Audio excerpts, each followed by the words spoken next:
Samanosuke is quite possibly the most recognisable character in the Onimusha franchise, with only one console title where he makes absolutely no physical appearance. Outside of Onimusha 2, there is no Onimusha game, at least on console, where he doesn't have a significant role in not only current events, but influencing future events as well. What is likely the most significant of his influential moments story-wise is the over decade-long hiatus he took in order to control his Onimusha power. Given the power he exhibited with it in the final moment of his battle with Fortinbras, his disappearance not only safeguarded the people around him from accidental harm, something we know is a possibility thanks to the story of Murakoto before he lost his life and was transformed into Marcellus, but also meant that he was likely even tougher when he finally returned, not least of all due to his newly acquired ability to take on an empowered Oni form at will. So what exactly would have happened if Samanosuke somehow failed to control his Onimusha power? If he was not able to control his power, how would that have affected not only the events of future games, but other key characters? After Fortinbras' death and Samanosuke escapes from the demon world with Nobunaga, he decides to go into hiding in order to try and learn to control his overwhelming Onimusha power. Over the next 10 or so years, he would struggle to understand and command this power, but the raw strength of this monstrous form, along with the extenuating circumstances of when it takes hold, renders him incapable of controlling it.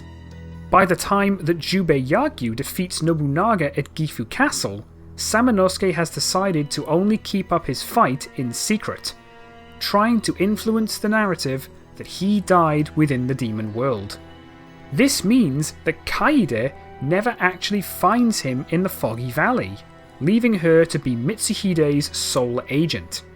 To put it simply, he becomes Tenkai Nankobo around 9 or so years early, hoping that perhaps becoming a monk would help him gain greater control over his own power. However, while everyone believes Samanosuke to be dead, the Genma have taken note of this warrior, with Guildenstern in particular keeping tabs on him. With enough time, he would likely work out who Tenkai really is, and noticing that he keeps away from his old allies, as well as people in general, plans to take advantage of his self-isolation. Now, let's not forget that Guildenstern immediately recognised Samanosuke 22 years after they first met in Warlords, and while they may have previously met prior to Demon Siege, he was still in hiding for at least 13 years before re-emerging, much like he was here, even if for a few years more. So why would Guildenstern not recognise him? Especially since the only ones who have repeated contact with him in this scenario are the Genma. With that in mind, I feel like not enough time here has passed for Guildenstern not to recognise Samanosuke after a while. After some plotting, Guildenstern decides to wait for Samanosuke to isolate himself far from any humans, keeping a close track on his location, and eventually lays a trap for him similar to the trap he laid for Murakoto, but this time without sending an invitation. Seeing by now that his Onimusha power is entirely without control, he instead simply leaves for the warrior a path of Genma that would eventually lead him to a secluded location. Guildenstern had consulted with Nobunaga after his revival about the danger that Samanosuke posed, and the Genma Lord agreed that they couldn't risk Samanosuke gaining control of the same power that destroyed Fortinbras. With Nobunaga's approval, Guildenstern springs his trap and leaves Samanosuke encircled by a legion of Genma, unable to escape. After a grueling struggle against them, slowly wearing away at his stamina, the Genma back away as Guildenstern plays his trump card. He had enlisted Garganto to kill him. Now, you can easily question how Samanosuke could fall for a similar trap as Murakoto did, but you have to remember that Samanosuke has no knowledge of Marcellus's original identity until Blade Warriors, where Kaede discovers the Genma's origins and informs him, after he has already gotten back in contact with her. Obviously, This means that in this scenario, Samanosuke does not have the required foresight to recognise Guildenstern's plot, leaving him just as open to being caught in this trap. The two are locked in a brutal duel, with Gargant clearly in the lead as the fight wears on. Eventually, on the brink of death, Samanosuke's gauntlet resonates with him and he transforms into an Onimusha, flying into a rampage as he begins slaughtering the Genma around him. While clearly outmatched in terms of power, Gargant takes note of Samanosuke's mindless movements and begins to adapt as the Onimusha turns his attention towards the Genma warrior. The Onimusha's wild swings, while absolutely devastating in strength, are surprisingly simple to react to, so Gargant begins taking on a more defensive approach. But while mindless, the Onimusha still remains fast enough to leave very little in terms of an opening. Eventually, Gargant, slowly beginning to flag himself, manages to find enough of an opening to land a decisive blow, but fails to take notice of Samanosuke's position, resulting in the death of both warriors as their swords pierce each other. While Gargant's death leaves nothing behind, the resulting explosion is resisted by Samanosuke, leaving only his body behind in the aftermath.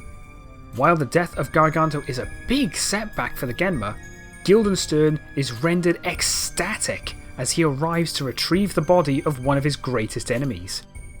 With Samanosuke's body in hand, his gruesome experiments begin. With no Samanosuke, Jubei is left to tackle the events of Blade Warriors alone. Mitsuhide assigns Kaede to begin investigating Nobunaga's revival, and continued alliance with the Genma, which leads to her meeting with Magoichi. He notices her sacred knife, and when he recognises the Oni power, she tells him that she once fought alongside an Oni warrior, to which Magoichi replies with his past working with another Oni. Meanwhile, Kotaro visits Jubei in the Yagyu village and reports Nobunaga's return, to which Jubei asks him to further investigate. Kaede begins investigating Jubei like usual, which leads her to encounter Kotaro in the bamboo forest, this time questioning why he's investigating Nobunaga.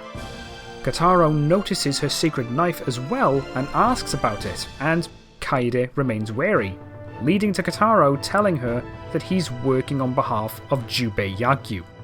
In turn, Kaede tells him of the knife's Oni power, which catches Kotaro's attention, mentioning that Jubei is also an Oni. After a bit of back and forth, including telling Kotaro of the Oni that she used to fight with, Kaede asks about meeting Jubei, and Kotaro tells her that he will attempt to arrange one, the two parting ways soon after. Kotaro calls Jubei to the foggy forest like usual, and Jubei is left to meet Kaede, asking about the Oni warrior she used to fight alongside. She is hesitant, but after fighting off Genma and seeing Jubei in battle, she learns to trust him, recognizing similarities between him and Samanosuke. The two agree to work together, but instead of parting ways to report to anyone, she decides to accompany Jubei in a similar fashion to Samanosuke. Kotaro quickly reapproaches, reporting the attack on Odani Castle, and Jubei decides to ask both of them to help Oyu. They agree, and when they arrive, Kotaro leaves to rescue her children while Kaede stays to help Oyu fight off the Genma. After they escape, both Kotaro and Kaede return to Jubei to inform him of Oyu and her children's successful evacuation. He and Oyu meet again in the same way as before, and they agree to work together once more. Eventually, with no Samanosuke available, Kaede is the one to accompany Jubei to Nobunaga, leading to a 2-on-1 battle between them. While Kaede alone would be no match for the Genma Lord, Jubei's skills and power prevents Nobunaga from being able to finish her off, and with Kaede quickly adapting to Jubei's strengths, using her speed and agility not to damage Nobunaga, but to keep him off balance, the two survive their battle as Jubei cuts Nobunaga down once again. In the aftermath, Kaede and Jubei go their separate ways, with Kaede reporting these events to Mitsuhide, who is in the early stages of planning his rebellion, both of them expecting Nobunaga to be revived once again, while Jubei returns to the Yagyu village to complete its reconstruction. Pleased with his alliance, Mitsuhide soon decides to make contact with Jubei himself to personally thank him for his aid, asking if he would be willing to assist them again should Nobunaga return, now that Samanosuke is dead. Jubei, recognizing that he may be the only true Oni warrior left alive at this point, agrees to fight again should he need to. The next 9 years are mostly unchanged, with only a couple of key differences. Now that Garganto is dead due to his battle with Onimusha Samanosuke, Kaede actually survives long enough to reach the events of Demon Siege. And now that she has actually faced Nobunaga directly and survived, the Oni would eventually get in contact with her and decide that she is worthy of their power, making her an Oni warrior. This is reported not only to Mitsuhide, but also to Jubei. After their direct alliance, Kaede and Jubei maintain more active contact, with her occasionally visiting to aid in the training of Jubei's children. Eventually, once 1582 rolls around, and with Nobunaga's conquest resumed, Mitsuhide contacts Jubei and requests his aid in the rebellion against Nobunaga, which leads to Jubei taking Samanosuke's role in Onimusha 3, this time with Kaede accompanying him. Guildenstern is still ordered to research ways to travel through time by Nobunaga, so he still manages to begin the creation of the time folder and invade modern-day Paris, meaning that Jacques' role remains pretty much unchanged. With no Garganto, Nobunaga instead also demands reinforcements from Guildenstern, and he sends the Genma tank to Nobunaga himself, though does not ride with it like Garganto did, instead electing to keep his focus on the time folder. This leads to Jubei and Kaede successfully infiltrating and destroying the tank with far less effort, not only due to the lack of Garganto, but also due to their teamwork against the Genma. The methods that they use to destroy and escape the tank remain the same, due to Jubei's possession of Senpu Maru as opposed to Samanosuke's Shippu. After the tank's destruction, the two meet with Mitsuhide at Honnouji Temple and they make their assault. Upon entering the temple, Ranmaru attempts to take them on, to which Jubei asks Kaede to step back while he faces the young retainer. As one would expect, the fight is completely one-sided, and Ranmaru is cut down in a similar fashion to normal with no effort. With Ranmaru dead, Jubei and Kaede prepare to face Nobunaga, and while he is able to overpower them individually, fighting both once again renders him unable to land a killing blow, even with his unnatural speed and magic. After a short skirmish and some distance is gained between them, Nobunaga attempts to attack them when he notices a time fold begin to materialise around them, dragging Jubei, Kaede, and the recently deceased Ranmaru off to the future. As they both awake in an alleyway, both Jubei and Kaede notice that their Oni power has been drained, leaving them both without any of their Oni weapons. This includes Kaede's sacred knife. This leads them both to save Jacques from the Zorm, and while Kaede tries to make a bit more of an effort to make it past the language barrier, they are forced to part without succeeding, leading to Jacques and a dying Philippe being dragged into the past. Kaede picks up the phone dropped by Jacques, and while trying to determine the next move, Jubei notices Guildenstern on top of the Arc de Triomphe, though only Kaede is able to recognise him. Remember, Jubei has never actually met Guildenstern, while Kaede watched him drag away Princess Yuki in Warlords, so while she perhaps wouldn't have quite as much knowledge about him as Samanosuke does, she does still know who he is, while Jubei only knows him by name, him being the one to create the Golden Evil statue. This would lead to them both reaching the brazier and acquiring Tenso, or at least Samanosuke would. Now, this is where I'm going to take some creative liberties here.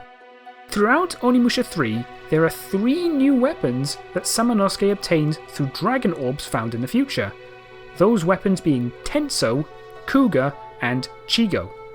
The problems here are not only that Jubei does not use orbs, but there are 2 Onis in the future now, and only 3 orbs.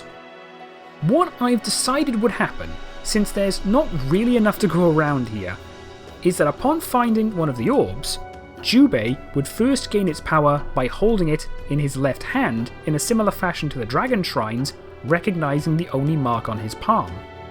Once he gains that, Kaede would take the orb and place it in her gauntlet, much like Samanosuke. On top of this, to keep things fresh, I've decided that while Jubei will receive the same weapons as Samanosuke, Kaede would receive different weapons with the same element. I mean, would any of us really expect her to be swinging Chigo around?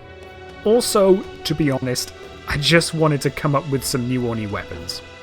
With that in mind, upon finding the light orb, Jubei would be granted Tenso, and Kaede would gain ownership of a pair of sai named Kagayaku. They exit and are met by Michelle, which follows the same events as usual. She and her squad stop them and attempt to speak. Her squad enter the Ark with her following after they get slaughtered, and Jubei and Kaede follow her only to be attacked by a pair of Zagat. Once they save her, Kaede decides to stay and keep watch over her while Jubei climbs the monument to meet Guildenstern. While having never met, he manages to quickly work out who Jubei is, and the conversation continues as more or less normal, with him summoning Brainstern to fight Jubei before fleeing. Naturally, Jubei's ability leads him to defeating Brainstern. As for the past, Jacques arrives and tangles with the Gacha illusion until he is met with the Oni god that granted him his gauntlet, an Oni whip, who tells him that in 10 days, the Oni warriors Jubei Yagyu and Kaede would challenge Nobunaga, and they'd need his help. He gets assigned Akko to help him and begins moving through Mount Hiei, only to find Jubei already fighting off Genma, with another Genma falling from a roof, followed by Kaede. Once the Genma are beaten, they notice Jacques' gauntlet, and he recognises them and begins to accuse them of sending him here to begin with, primarily targeting Jubei, with Kaede trying to mediate until Akko diffuses the situation. The rest of the scene plays out almost identically, with Jacques explaining his situation and the three agreeing to work together. Upon reaching the monument at the top of the mountain, the three Oni split up, with Jubei heading west like Samanosuke, and Kaede heading back downwards to double check where they've already been. Jacques finds the mirror, gains Enja, meets with Kaede to find the key, and the three reconvene at the gate, which the key opens. They reach Enryaku Temple and are confronted by Ranmaru, who mocks Jacques the same way as usual, and when he refuses to answer why he serves Nobunaga, he summons a large, menacing Genma to face them. Except it isn't Marcellus this time, but something different.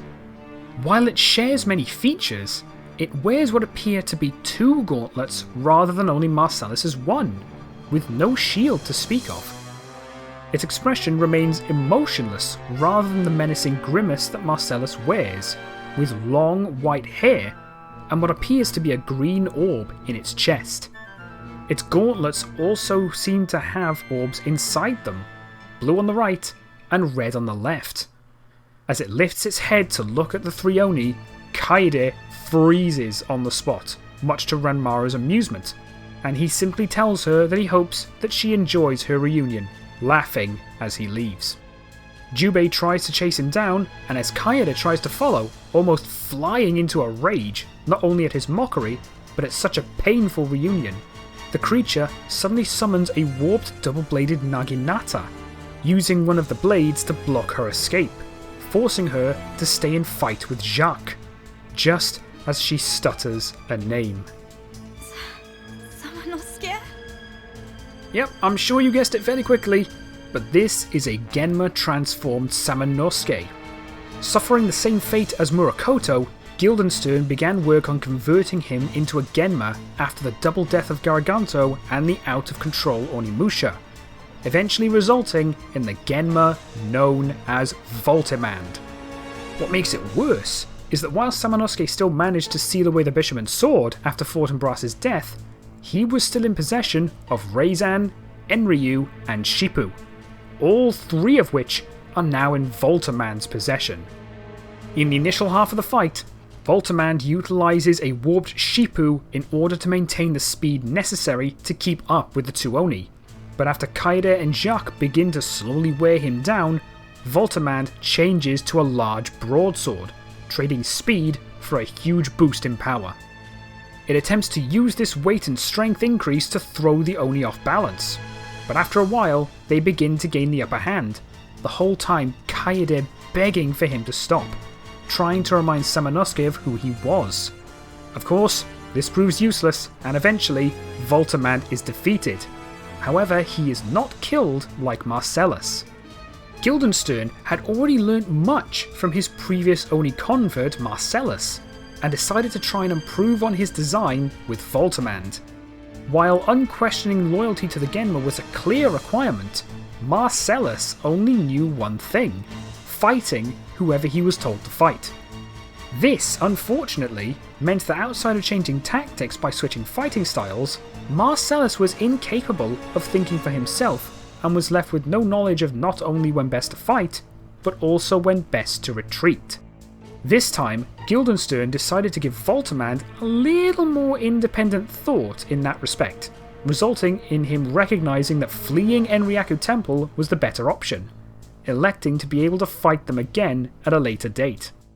As a result, Voltimand escaped the Oni, leaving Jacques exhausted after his clear trial by fire, while Kaede simply falls to the ground weeping, the sight of a now converted Samanosuke reviving all of the grief she built up over the years of searching for and failing to find him. Through her tears, she explains to Jacques who Samanosuke was, as well as who he was to her, and after all is made clear, Akko leaves them to rest while she travels to the future to deliver Jacques' message to Henri. In the future, as Kaede is tending to Michelle as she regains consciousness, she initially attempts to fight back, but as Jubei appears, Akko's appearance stuns them all into stopping, with her initially greeting the two before realising that they are not the same people. Naturally, Akko's presence allows them and Michelle to communicate as the two stop Michelle from running into the Ark, and Akko explains the situation to them, with the mention of Jacques catching Michelle's attention. Soon after everything is explained, Michelle is contacted to save her men in the sewers, and both Oni agree to help her. These events remain pretty much the same, with the three succeeding in saving her men and Jacques' phone ringing in Kaede's possession, leading to Michelle taking them back to Henri. What's different here is that Akko decides it best to inform Kaede of Samanosuke's ultimate fate, letting her know as gently as she can that he has been converted into a Genma similar to Marcellus, which once again heavily pains her but also leaves her furious at Guildenstern. Why does she react differently here? To put it simply, Akko telling her was a lot more delicate for her than witnessing his Genma form completely unprepared. They arrive at Jacques' house soon after, and this scene plays out the same too, with Kaede in particular noticing the antagonism between Michelle and Henri before Akko returns to the past. By the time Akko returns to Enryaku Temple, Kaede has at least managed to stop her tears, though is still heavily disturbed by Voltimand. Once Akko assures Jacques that Henri and Michelle are fine, and they comment on their animosity, Jacques helps Kaede to her feet, and they prepare to meet back up with Jubei. But they overhear the beeping from one of the crates, causing them to find the watches, and Jubei returning to suggest that they came from Sakai after failing to catch Ranmaru. The three head towards Sakai with Kaede explaining to Jubei who Voltimand is along the way, splitting up upon arriving. Events here line up fairly similarly, at least until the three meet back up as Jubei finds one of Guildenstern's time lab journals. Upon Jubei reading it and Akko explaining to Jacques who he is, they quickly notice Kaede visibly shaking in anger at the mention of Guildenstern's name, and the two are forced to calm her down enough to continue towards the western ship, Kaede vowing to make the scientist pay for Samanosuke's conversion. The encounter with Heihachi remains the same, with him challenging Jubei as opposed to Samanosuke, up until Jacques receives the bike key from Henri and uses it to reach the already leaving ship. Jubei and Kaede stay behind and help Heihachi secure the town, with Kaede staying with Jubei to hold the Genma back at the drawbridge. In the future, Guildenstern calls Jacques' phone and tells Jubei to come to Notre Dame, with Kaede once again becoming enraged upon hearing the Genma's voice. After she's calmed, she goes with Jubei to find him. They begin exploring Notre Dame, finding the underground sanctum and obtaining the anti-darkness charm. Since Jubei absorbs souls into his body through the mark on his hand, they both agree that Kaede would keep the charm, not wanting to risk any ill effects of Jubei absorbing pure darkness into himself rather than into a gauntlet.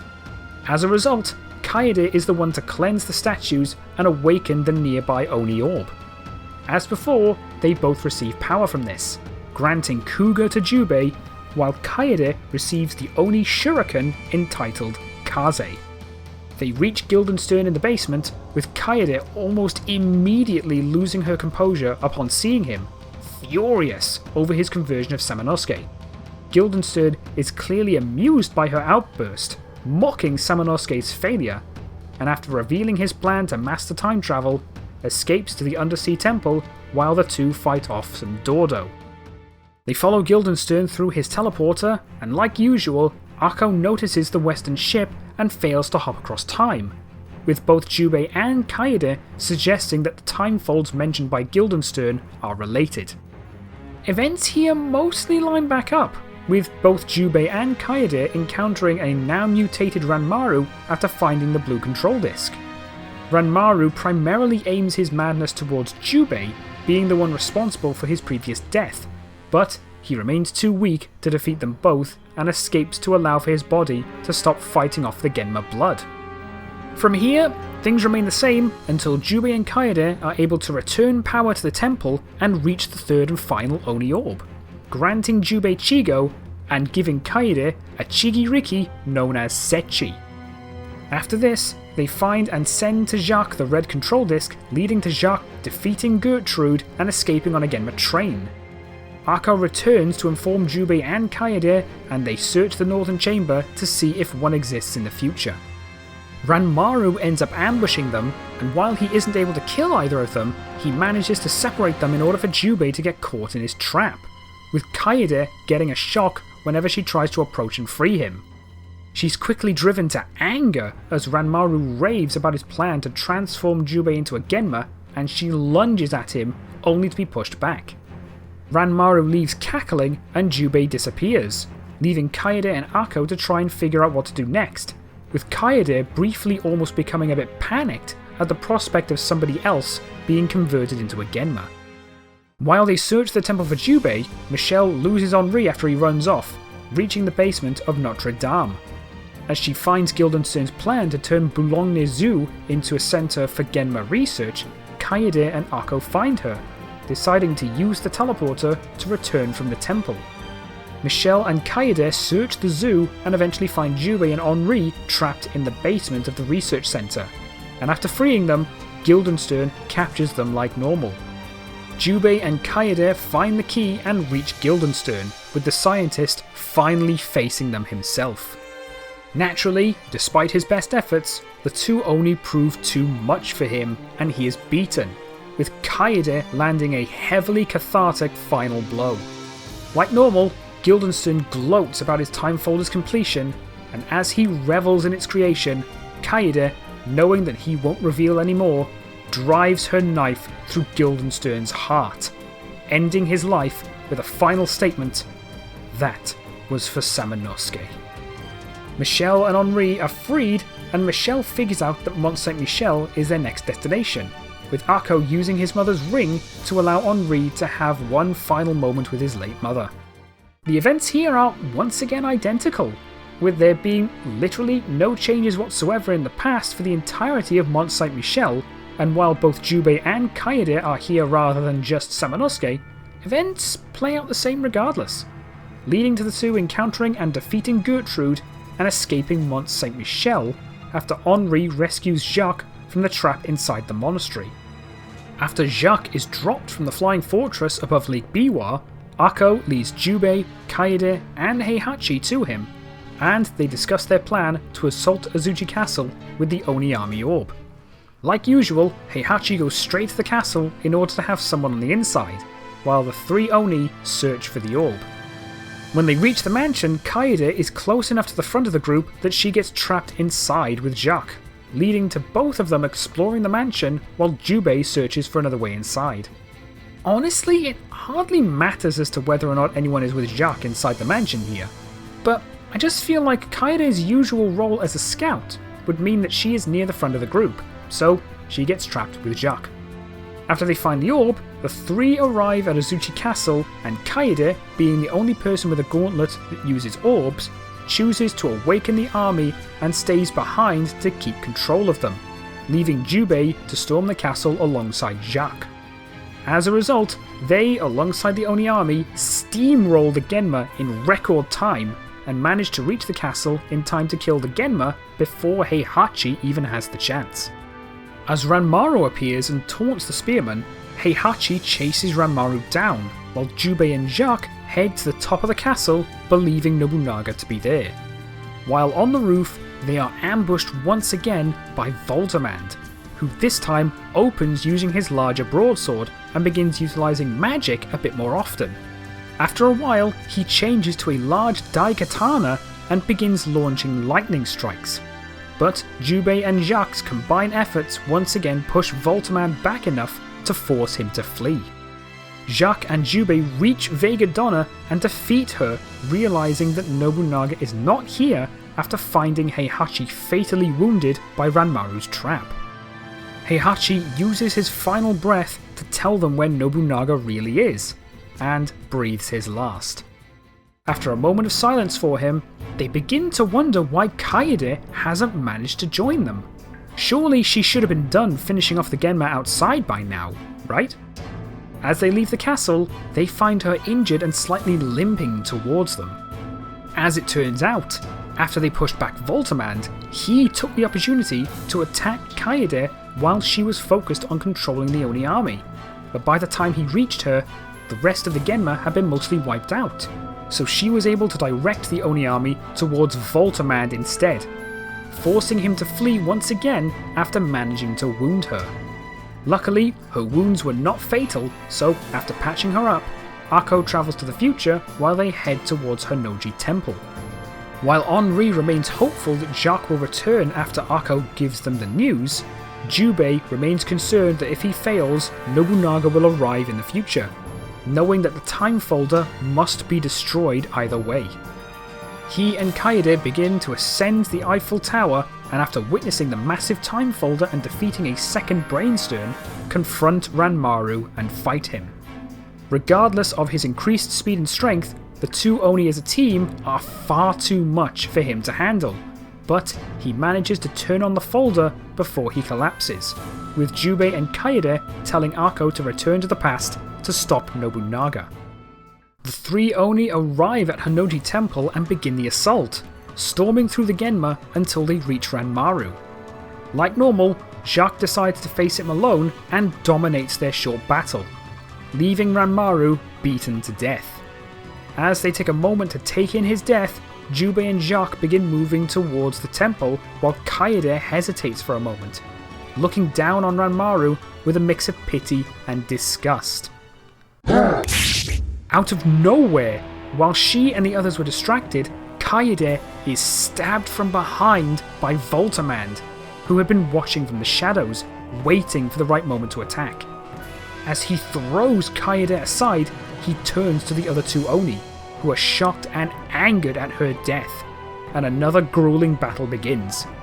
Here, Voltimand pulls out all the stops, switching between his three weapons on the fly, using magic whenever possible to overwhelm Jubei and Jacques, and any other tactic he could possibly think of to defeat the remaining Oni.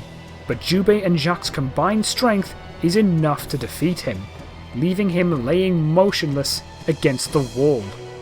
The two take some time to mourn Kaede and enter the temple.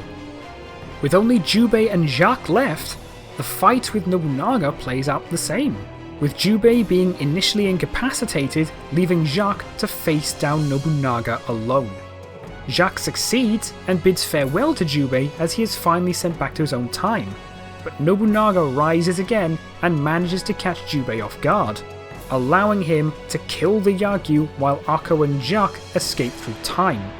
Akko relays the information to Jubei and Kaede in the future, and the final scene with Jacques and his family plays out more or less the same, with Genma Ranmaru fatally wounding Henri, Jacques murdering Ranmaru in response, and Jacques' only power being drained in order to revive Henri.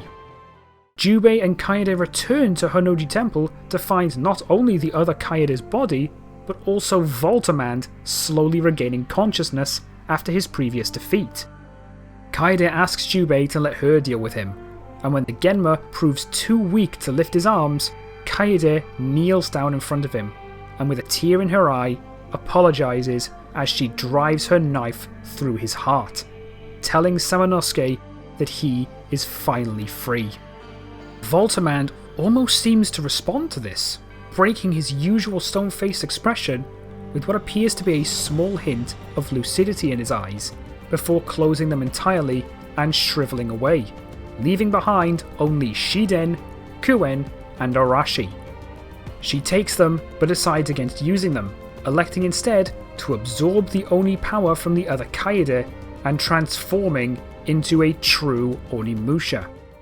She and Jubei re-enter the temple, and upon confronting Nobunaga, Jubei absorbs the power from his own deceased double, leaving Nobunaga to face two Onimushas at the same time. Naturally, he is woefully overpowered, but transforms into an empowered Genma form, leading to one final climactic battle.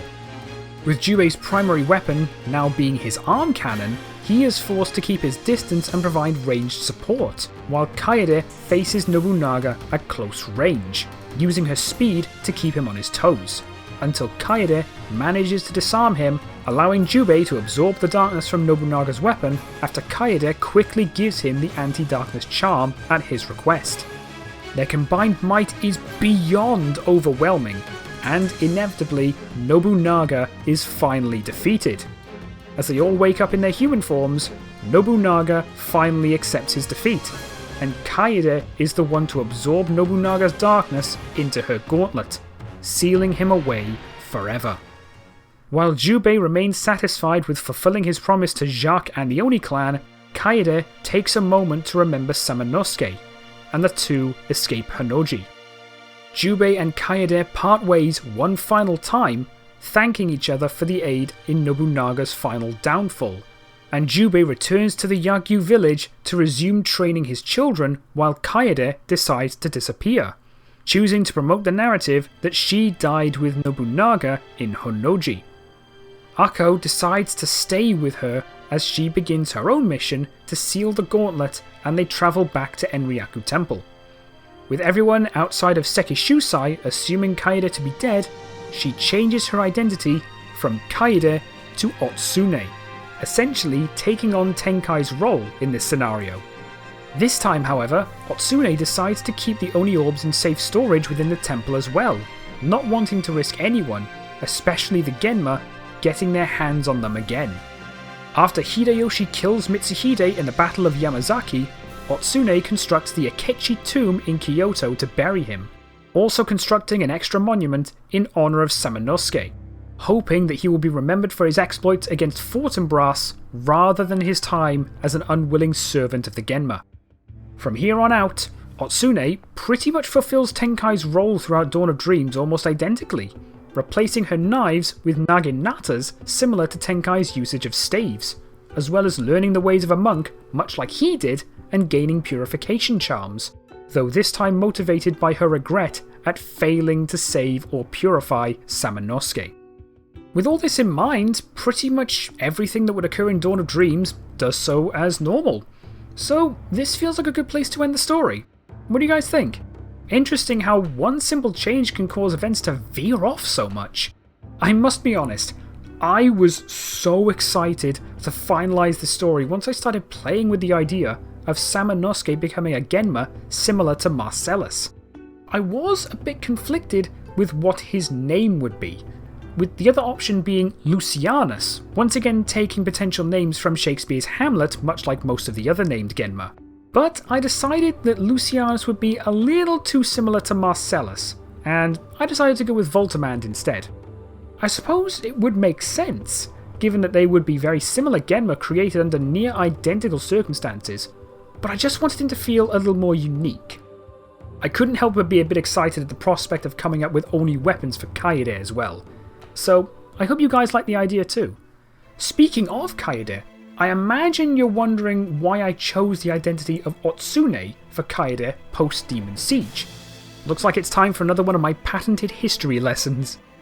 In regards to Tenkai, there are a fair amount of rumours and theories that still surround the historical figure of Tenkai Nankobo to this day.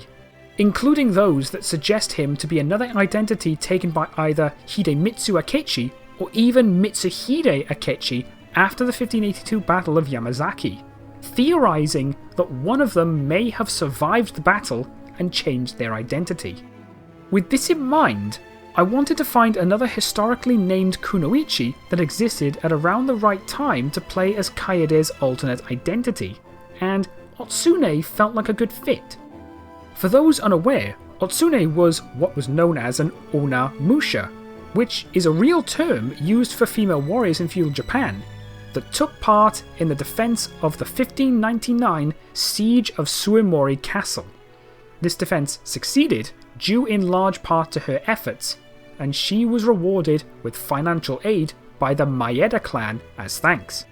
Other than this, very little is actually known about her, with the exception that she used naginatas, which, to be perfectly honest, I didn't actually know until I'd already decided that Kaede would begin using naginatas after changing her identity.